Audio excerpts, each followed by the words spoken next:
अस्सलाम वालेकुम गाइस, कैसे हैं आप सब। उम्मीद करता हूँ सब खैरियत से होंगे। आज जो हमारा टेंस है वो है फ्यूचर इंडेफिनिट टेंस और ये हमारी थर्ड वीडियो है हमारे सीरीज़ की। तो आइए शुरू करते हैं फ्यूचर इंडेफिनिट टेंस को। सबसे पहले हम उर्दू की रिकग्निशन देखते हैं, जिसके अंदर हम देखते हैं ये है कि उर्दू की क़िराअत के आखिर में गा, गी, गे वगैरह आते हैं। इस ज़माने का इस्तेमाल ऐसे कामों के बारे में बताने के लिए होता है जो मुस्तक़बिल में वक़ूअ पज़ीर होते हैं। मसलन हम बाज़ार जाएंगे, मैं तुम्हारा इंतज़ार नहीं करूँगा, क्या पुलिस छापा मारेगी। तो ये हमारे थी रिकग्निशन इन उर्दू। और एज़ यूजुअल हम रिकग्निशन इन इंग्लिश देखेंगे, लेकिन 4 तरीक़ों से देखेंगे, पॉजिटिव, नेगेटिव, इंटरोगेटिव और नेगेटिव इंटरोगेटिव सेंटेंसेस के अंदर। तो सबसे पहले हम देखते हैं पॉजिटिव सेंटेंसेस के अंदर। पॉजिटिव सेंटेंसेस के अंदर हम लोग सबसे पहले क्या देखने वाले हैं, हम लोग देखने वाले हैं अपनी फॉर्मेशन। फॉर्मेशन के अंदर हम देखते हैं तो क्या हमें मिलता है कि हमारे पास सबसे पहले है सब्जेक्ट, उसके बाद विल है, वर्ब की फर्स्ट फॉर्म है और देन ऑब्जेक्ट है।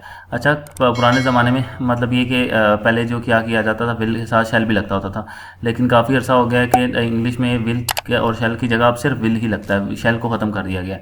तो इसलिए हम लोग जो हैं चाहे सिंगुलर हो ही शी इट, या सिंगुलर या सब्जेक्ट जो है आई वो यू दे प्लूरल हो, तो दोनों के साथ ही हम क्या लगाएंगे, दोनों के साथ ही हम विल लगाएंगे। तो हमारे पास ये पॉजिटिव सेंटेंस की फॉर्मेशन हो जाएगी। अच्छा, एग्जांपल्स लेते हैं। एग्जांपल्स में हमारे पास सबसे पहले हम सिंगुलर के साथ देखते हैं ही, और उसके बाद हमारे पास क्या लगेगा, विल। देन हमारे पास एक वर्ब है speak the truth, he will speak the truth. और अगर हम प्लूरल को लें तो we will speak the truth. मतलब सिंगुलर हो या प्लूरल हो तो हमारे दोनों के पास क्या है, विल ही होगा। दोनों में से सिर्फ विल और शेल की, विल शेल तो ख़त्म हो गया, तो सिंगुलर हो या प्लूरल हो विल ही लगेगा। तो हमारी जो एग्जांपल्स बनेगी वो क्या बनेगी, he will speak the truth, we will speak the truth.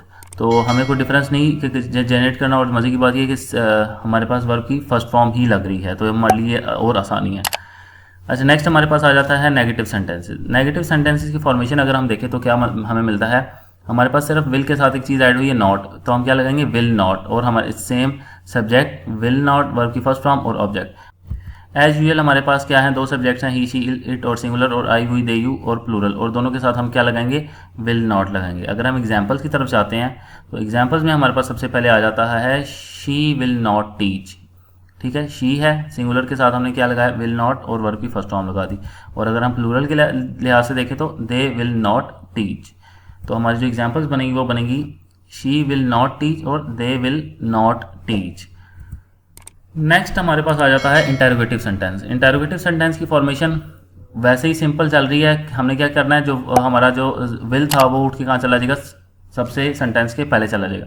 Will पहले चला गया, सब्जेक्ट, वर्ब की फर्स्ट फॉर्म और ऑब्जेक्ट। तो सब्जेक्ट हमारा ही शी इट सिंगुलर, आई हुई यू दे प्लूरल, दोनों के साथ ही हमारे पास विल लग रहा है। और अगर हम एग्जांपल्स में देखें तो हमारे पास एग्जांपल्स में सिंगुलर के साथ है विल शी लव मी।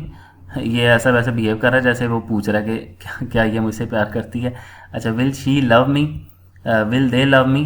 अब रोबोट को पता नहीं कौन प्यार करेगा, यहाँ तो इंसान इंसानों से नहीं कर रहे। तो हमारी जो एग्जांपल्स बनेगी will she love me, will they love me.